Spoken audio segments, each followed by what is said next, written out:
Hello everybody once again, this is AikawaKazu, welcome back to another video here. Today we'll be doing a Valiant Force video instead on our Monday video.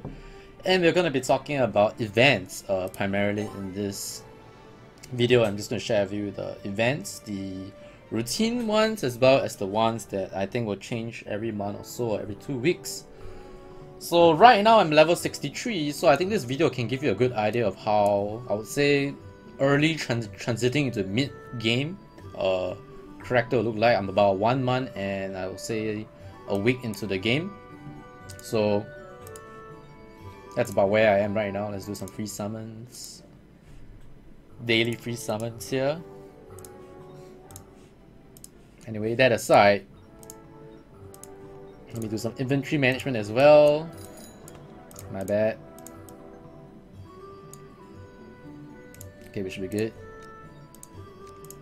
So, events is something that is in Valiant Force. The 3 routine ones are the gold mines, the Tower of Despair. This is where you actually get EXP potions, and the last one is actually Capital's Last Stand. This is where you get runes. Alright, and there's also one more, which is a limited time event that will change. Previously, we had this event that allows you to get this hero called Lulu. But now we can actually get a hero. I actually do not know her name. Let me see. I have her. Her name is Aria. Alright, so you get Aria. She's a knight. Previously Lulu was a mage. And both of them are 3 stars, but their highest possible grading is 4 stars. As you can see, she can become a zealot or crusader. Previously Lulu can be a spellbreaker or an invoker. And they have unique skills. Alright, and that's different to usual mage characters. Alright, like for Lulu you can sleep. But anyways, so there's a limited time event that allows you to get 4-star heroes. Whether they introduce limited time event for net 5 heroes, means heroes that can go all the way up to 5 stars, is another question here. Alright, so the first thing that I want to say is that I really like how Braves have changed the way that the event rewards are given. So what am I talking about? So if you go under your quests, there's daily, daily quests, achievements, and event quests. So right now the event is called the Phantom Knight's Trap. There's actually like a mini storyline inside as well. And you can see you can actually get a lot of rewards, and I've completed more than half already. And what is good is in the previous Lulu event, right, the event was very simple. Alright, let me show you what I mean. So for the Phantom's Night Trap event, you can see there's normal 1, normal 2, normal 3, heroic 1, heroic 2, and legendary. So you would say that legendary, I don't think I can try to clear it if I try hard, I think, but I have not tried to do it because you actually need to run these repeatedly. So previously there was only normal, heroic, and legendary. There was only like 3 stages for the Lulu event, and a lot of the rewards were based on like how many times you clear normal, how many times you clear hero, and how many times you clear legendary. So why is that bad? Because if you're new to the game and if you're not if you do not have like characters that are well progressed or well enhanced or powered up or with good equipment, it was very hard for you to do heroic, much less legendary. So you cannot actually, it was not possible for, let's put it this way, free players or players who don't actually spend, because you see there's a limited time, right? It wasn't really possible for players who were new to the game, which do not have strong heroes, to be able to complete all the event quests. But now, as you can see, they have made many changes. As you can see, complete 18 trials in this event. Alright, if you go to the event right now, 3, 6, 12, 3, 6, 9, 12, 15, 18. So you actually don't need to complete the achievement for legendary. Alright, as you can see, I actually cleared most of the heroic and normal ones already. So you can see, I would say heroic is well within free-to-play players' means to complete, depending on how long the event is. I think it's for about 2 weeks so far. Yep, we're on the 2nd week now, and you can already see I'm halfway done. And you can see the event quest is just queuing squires on normal, queue clerics on normal. That's it. See, it's all on normal. You don't see any heroic or legendary quests that you need to complete. Okay, there is one heroic difficulty one, which is the 250 moment, which I managed to do, and there's like heroic 1 and heroic 2. So if you cannot do heroic 2, you can just heroic 1 should be not that difficult. And you can see they give you blue gears. So the quest rewards are still as good. Previously the quest rewards were mostly Lulus. You actually get copies of these heroes, and you get enough copies to be able to limit break them to the max level for a particular job, depending on your choice on Zealot or Crusader. So I'm really glad that Braves actually changed the event quest to make it more, I would say, new player and players who do not have geared heroes or good heroes kind of thing. Like, it's well within everyone's means to be able to complete this, whether you spend a bit of money on the game, whether you spend no money on the game, or whether you spend a lot of money in the game. So good changes here on how they actually change the event achievements. But you can see the event achievement rewards are pretty good. And then there's one random one, which is win 100 arena battles, which is not, I would say it's not easy to complete, but it's not impossible. Definitely not within the impossible realms. Alright, because you get like 5 arena battle energy every day, and if you just 1 every hour, even if you just do 10 a day, you should be able to do 100 arena battles within 2 weeks. Yeah, if you just, you know, don't need to be that hardcore. Anyway, so what else? So we're going to showcase all the events today, starting with the easiest one, which is the gold mines. So the gold mines is for you to earn loot, which are gold obviously, and then you can sell them for lots and lots of gold. And in this game, gold is very important. When you fuse heroes, when you're trying to train heroes, you need gold. When you're enhancing equipment, you need gold. When you're trying to summon for fodder heroes for training, you also need gold. When you're upgrading buildings, you need gold. Pretty much, there's a lot of gold sync in this game, but it's not hard to earn gold, and it's not hard to get to gold mines 3. Alright, because you don't actually need to complete. There's no boss at this stage. So what you want to do in gold mines is to bring all DPS. As you can see, you have 1 healer right now. That's not ideal, but she is a 5-star hero, so it's good to bring her because she's probably better than the other heroes that I have. And I do not have a gold mines specialized team yet. So for events, you actually want to build specialized teams. This is what I realized after I've reached level 63, is that there are heroes that are better, or there are jobs, advancement that are better for certain events in this game. And most of the time, you will just auto gold mines. But if you really want to make sure that you get every bank for buck or buck in the gold mines, you really want to make sure that you use your spells, your skills properly. You don't actually want to... The auto system is not that... The AI, I mean, AI can only go so far.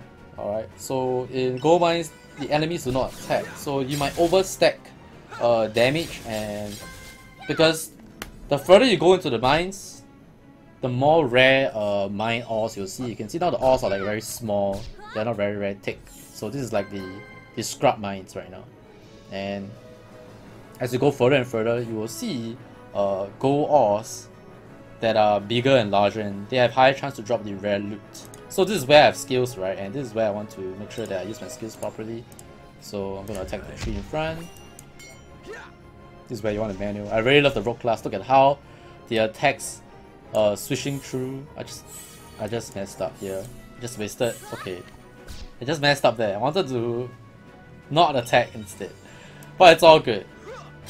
Because you realize that when I try to use my archer to attack the ones behind, the issue is that the targets that are on the second row, as long as there's one unit at the front row that's alive, the problem is that... Okay, I messed up here again. I should have used my range to attack that all and then get my warrior to run inside the hole. So I wasted 1 turn here essentially. So it's basically how far you can go with the number of turns you have. As you can see on top, there's this little torch with a progress bar, right? So 1 block represents 1 turn. So I do not know how much time I have left. 12 turns left. Okay, so again, I'll use my abilities wisely. I'm gonna save my rogue one for the tougher ores later.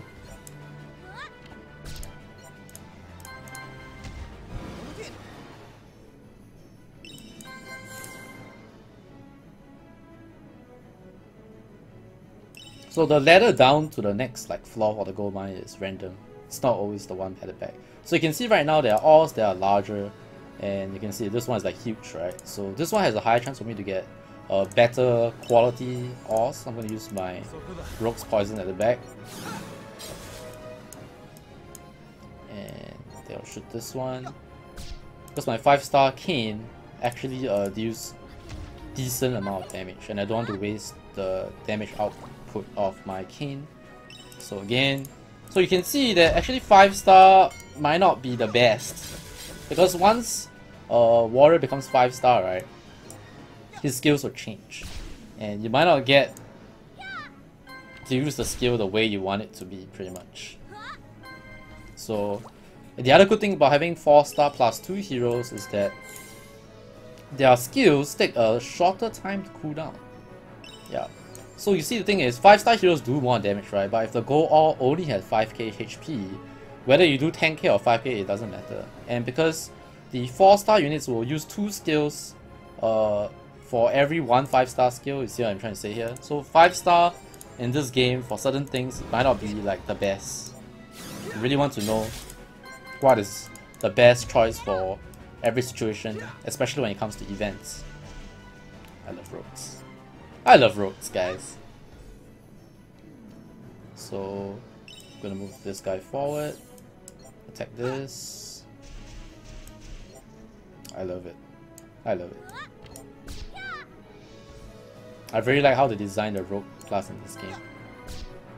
Even though there are some downfalls, okay? I just like how they make it swish on many targets, but you'll read in the forums that rogues are not that good when it comes to the legendary grade or level difficulty for story quests. So you can see this super large ore at the back. I'm gonna poison it. I only have 2 turns left actually, so I'm gonna try to burst this down. Because skills do not actually have any penalty when it comes to the units at the back. That's one good thing about using skills. That is why saving your skills for the right moment is very, very important. Okay, I need to kill this. Let's see what I get. I got a green! RNG, boys. He's dead, man. Feels bad, man. So I ran out of turns. I didn't go all the way to 10 out of 10. So you can see my team is not specialized for gold mines yet. If I replace my healer with another DPS, for example a mage that has very, very good AoE. I know mages are so strong here. And I'm building one mage very, very soon because mages have huge AoE. But you can see I get gold bars from this. And they really actually sell for a decent amount of gold. Let me just show you how much they actually sell for. So I have 37 here. 37 is 185,000. So you add this up and I sell the ones that I have right now. Look at this. 182 is almost 500,000. And you'll think that it's a lot of gold, but actually it's not a lot. So I get 700k from these. Yup. Excellent, right? I'm back. I'm now 1 million gold. And okay, I'm going to talk about the second event right now, which is the Tower of Despair. So I managed to do only heroic, and this is where you can't really auto. In Tower of Despair, you'll see why we cannot auto, alright? So I have not cleared a legendary, which I'm going to try now because I think I'm ready for this. But I'm going to bring, okay, this friend is decent, 55 attack for my friends. Using our friends repeatedly gives you more bonus, so the friends that you have do matter in this game. Which I also like, it's an interesting twist. Alright, so the units are actually not that tough, but you can see the, like, you know, the gold mine was like easy, right? But you can see like, oh shit, these guys don't die. Oh man. I might not be able to do a legendary, but I'm gonna try and show you guys why you actually cannot auto this. For once, the unit, you can see this wheelbarrow thing is gonna roll down, it's gonna one-shot my archer and my mage, and I'm forced to shift away in this turn. So you can see it becomes slightly annoying. And they will continue and continue to have wheelbarrows drop down every turn. And there you go, I lost my rogue. So this is why the friend you bring is important. I think my friend is as good. Okay, it's definitely not as good as the rogue that I have, for sure. And this is just stage 1 out of 3, so I'm in trouble right now. I need to kill this guy. And okay, I get 2 EXP potions from this. Which is why I haven't done legendary yet, because I've been doing auto on heroic difficulty. And yeah, it's not easy, man. So okay, this is hard because of these little tank mages. Let me just show you why that. Okay, I'm probably going to fail this, and you'll see why I'm probably going to fail this. But it's basically hard. These guys are gonna hit very hard. Get at 3k, 4k. She's dead. My friend is dead, and you still have to watch out for the wheelbarrows that are released from their cages. And the thing is, they don't take a lot of magic damage. So 1.7k. These guys are super magic resistance. And the thing about this game, this Valiant Force game, is that most of your skills are all magic attack based. Alright, so my archer can have his damage based on physical attack, which is ATK attack instead of MAG magic, and the skill will be turned into magic based, but based off your attack. So it's still based off your attack, your base attack, but you'll be changed into a magical status. So you can see I cannot actually do this. So, but you can see why I said that you cannot actually auto this. No, okay, now for the legendary ones, because it's just too hard for me. Like, I'm not ready for legendary Tower of Despair, which means I cannot get the good purple grade or chance to get a purple grade EXP potion, which is not an issue. I'll let you guys know why again. So this one I can auto because I'll be able to kill the enemy waves fast enough, not to actually not worry about the wheelbarrows falling onto you, because they usually take 2 turns or at least 1 turn before they roll down to your characters. You see that was 1 turn, right? But I will be able to finish this map before the wheelbarrow can be actually released. So this is why I can auto this. And when you first start playing the game, you'll realize that even a normal one will be actually quite tough. And I forgot to mention, all these event stages will only unlock when you hit a certain level. So I believe Tower of Despair unlocks at... I actually cannot remember. 10 plus levels? I know the rune one only released when you're level... I think it's... Is it not 30 or 40? I think it's 30. Yeah, I think it's 30. And Tower of Despair is probably 20. Can't remember the exact levels, but you basically won't be able to tackle these stages until you're like at the level. So basically when you first attempt it, the game I think is designed to let you be at a certain, like your progression will be at a certain level, and you'll realize that yeah, heroic is very hard. So you'll be stuck at normal for a while and then you'll start doing heroic auto like me. So for these 2 guys, which is the 2 guys that I mentioned just now, this is probably just a weaker version of these guys. You don't need to use skills on them because they just do no damage because of their high magical resistance. So let me just show you guys what I mean, okay? My cane usually does 15k damage. Okay, it does 3k, only 3k. That's like 4 times lesser. And if you just do like normal damage, you actually deals more damage than, like, my roll just did around the same damage or more damage than the skill itself. Like, look at this. The poison, I'm just gonna end turn here, 1.2k. And I think if you saw the poison damage just now, the gold mines, right, it was around 3k, right? And that is not the best damage that you can actually get. I think I got have a 4,000 poison damage before as well. Then maybe the gold mine has decent magical resistance as well, so I'm not very sure. Anyway, you get all these EXP potions, and you'll realize, but Kazu, how do you have the purple grade? Look at this. I have so many purple grade EXP potions. 2.5k EXP. The blue one gives 1k, so it's more 2.5 times better than the blue one. So how do I get my purple one? I actually get it from my guild. Alright, so I'm very close to actually showing you my guild chest, which I'll talk about at the end. Alright, but let me show you guys the last one, which you unlock at level 30, I think. Yes, I think it should be 30. Capital's Last Stand. It allows you to get runes, alright, up to 3 stars for the legendary grade, which I cannot do, obviously. I tried. So we're going to try to do the heroic one, which I can clear, but you can see I'm going to change my squad formation right now. And I'm going to tell you why later on. You can see my units are actually placed as flush to the back as I can.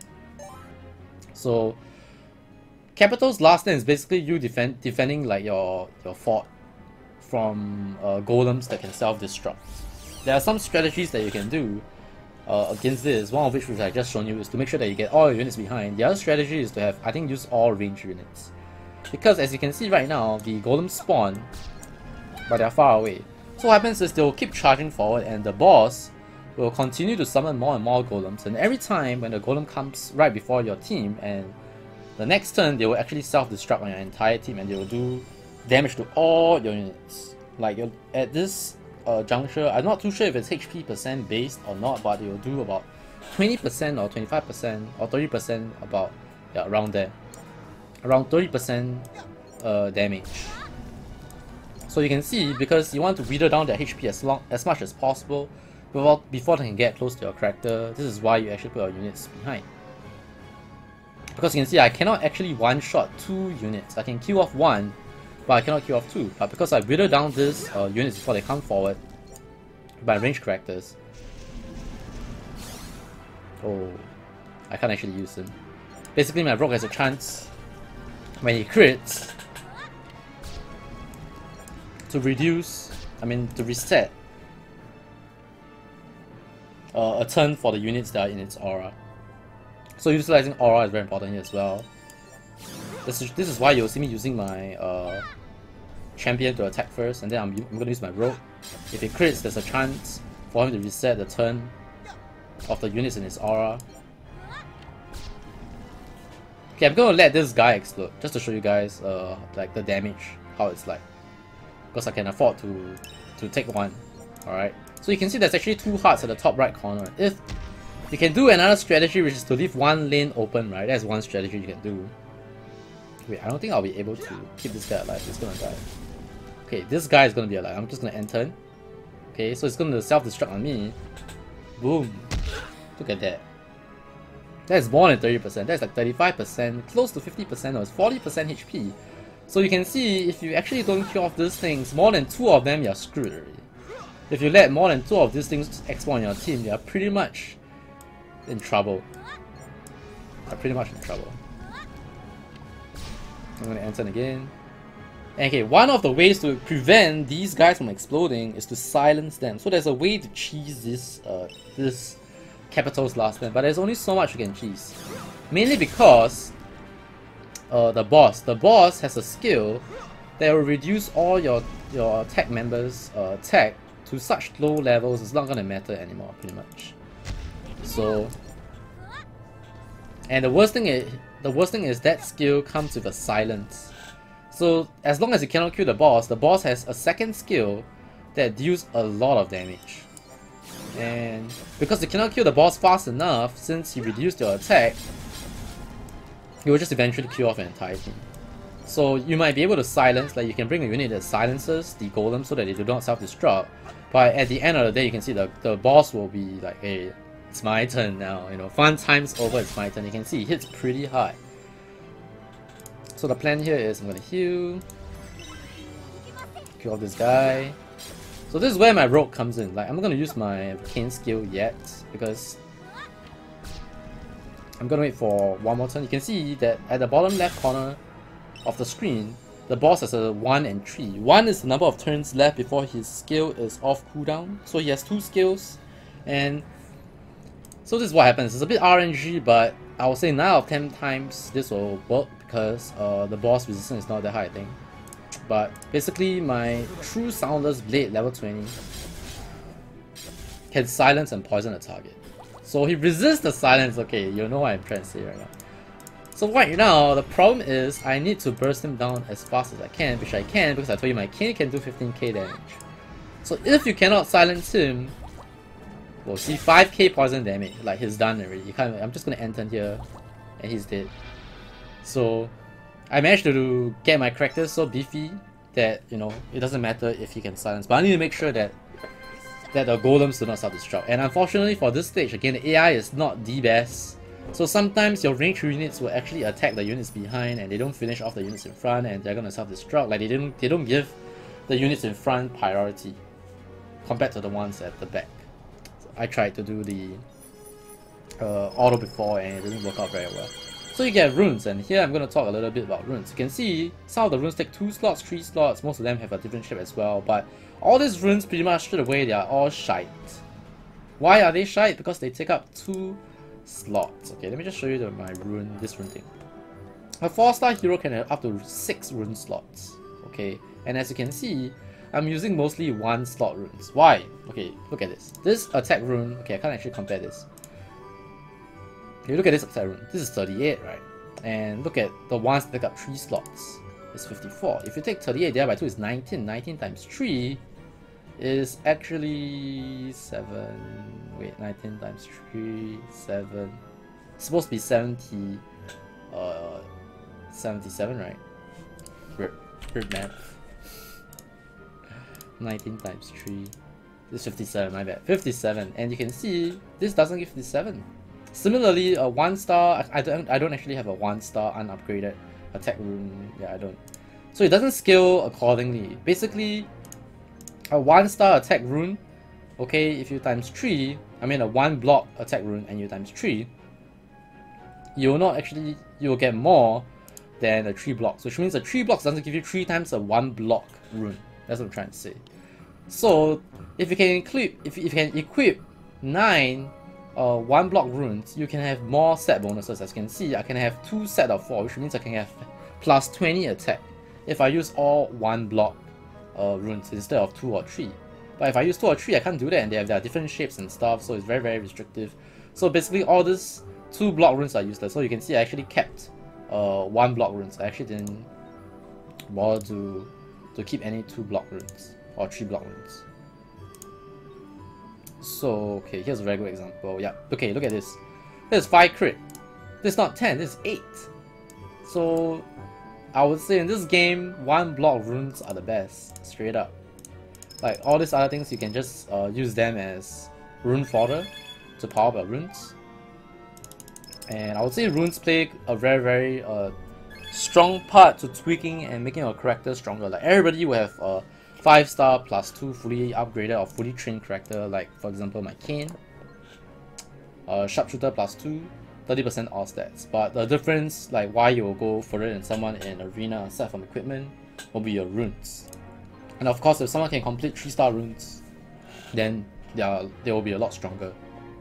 So runes come into play at a later game, and the Capital's Last Stand, which unlocks I believe at level 30, will be the one to help you get runes. And right now you can see it's all 0 out of 3, 1 out of 3, 2 out of 3. So this is because this is Sunday, so Sunday they give you 3 entries to all the events, all the routine events. But on other days, I believe Monday is Gold, and then Tuesday is Tower of Despair, Wednesday is this, and then they rotate or something, I can't remember. But basically every other day there'll be one event dungeon that have more entries than the other. But on Sunday, alright, on Sunday, everything is 3 entries. So I think they rotate. So Monday, Tuesday, Wednesday, Thursday, Friday, Saturday, and then on Sunday is all 3. Yeah. So the last but not the least will be the Phantom's Night Trap, which is the event one that I talk about.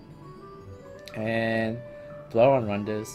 Okay, I don't think I'm going to run this because the video is a bit too long. But basically, the thing that I want to mention is how they made the event rewards a lot more achievable by you know, players that are new to the game. Just need to kill stuff, and the rewards are really very good. Look at this. They give you 200,000 gold, they give you good goldsmithing hammer, they give you blue gear, you also get major EXP potions, they give you job quest keys, which is needed for your job advancement and stuff.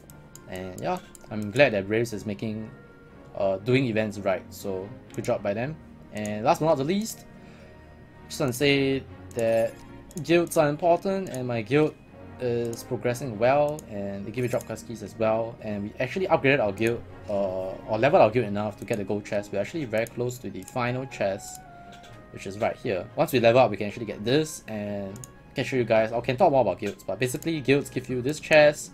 It gives you drop quest keys through the guild quest, and you can get really, look at this, 4 major EXP potions, 20,000 gold, and 7 express ticket, which allows you to like quick run story quests maps. Yeah, but guilds are important. But I guess this is about it for event that I want to mention here.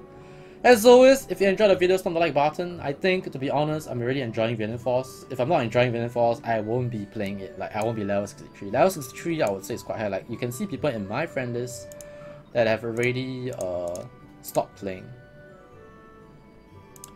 Like, there are some of them that are not active anymore. Yeah, maybe they didn't get a good pool or something. And yeah, most of the people that yeah, see 55, see most of the hardcore players are 66, 68. So I think personally I'm enjoying Valiant Force, and I'm not too sure about those who are playing now whether they enjoy it, but I think Braves is doing a good job in updating the game. And I believe in Game Start Asia, which is next weekend, they are announcing like 2 new more heroes, and I think I pulled about 5 times or 4 times so far, and I accidentally sold a Valiant. I'm not even joking. Like, I can show you the gallery. Okay, I sold away a Valiant, which is super sad. Look, wait, I didn't sell away Valiant. Sorry, I actually got a Mystic, I believe. Not Mystic. It was the healer guy. Yeah, I got a healer guy. Yeah, I got a Luthor, which was net 5, and I accidentally fused him away, but never mind. I managed to get a Mystic that is now, I have a net 4 Mystic, a net 5 Mystic that is 4-star, and I got a net 5 Mystic that is also 3-star now, which I'm actually training. Yeah. So in any case, my name has been AikawaKazu. My name has been AikawaKazu. Thanks for watching once again. I'll show you guys more Valiant Force videos when I have something to mention and talk about, but remember, all these things are still closed beta footages, so they're all subject to changes. Thanks for watching, God bless, and I'll see you guys and girls in the next one. Goodbye.